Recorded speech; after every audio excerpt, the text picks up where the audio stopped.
Bonjour, je suis Val Opliger. J'ai fondé Un Amour de Pleurote il y a 3 ans et on a démarré la production de champignons nobles bio pour la Romandie il y a 2 ans, en 2022.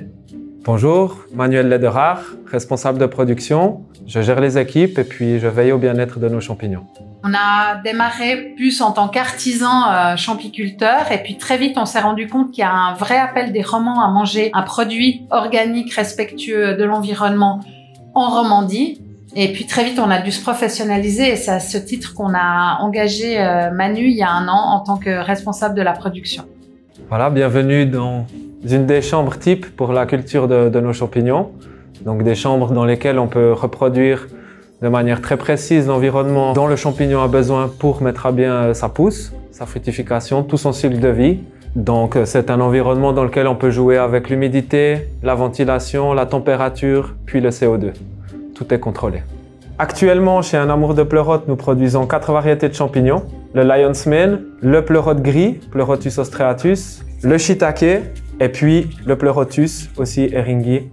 Donc voici à quoi ressemble un pain de substrat sur lequel les champignons sont en train de finalement faire les primordia, donc l'équivalent de la germination d'une plante, si vous voulez, d'une graine. Donc c'est les premiers stades de pousse du mycélium. Après ouverture du paquet, c'est 7 jours pour la levée, telle qu'on la voit ici, et puis à nouveau 7 jours pour arriver prêt à la coupe.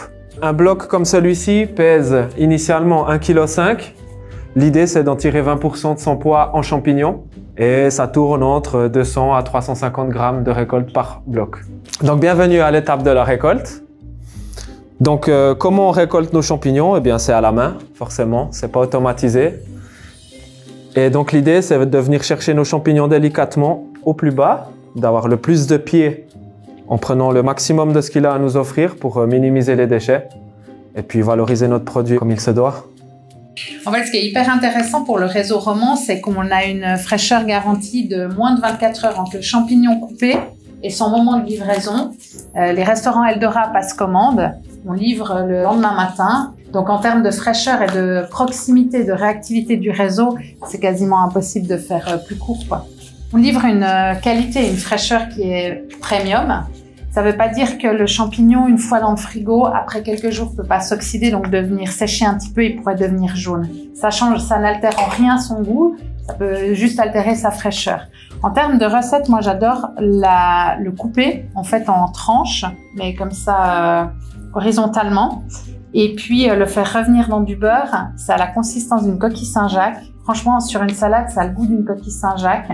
Et c'est hyper raffiné. Donc moi, c'est la recette préférée. Toi, Manu, c'est quoi ta recette préférée d'Eringi? Moi, j'aime beaucoup les couper en lamelles assez épaisses de 3-4 mm et puis les faire revenir au barbecue sur une plaque en fonte ou une poêle.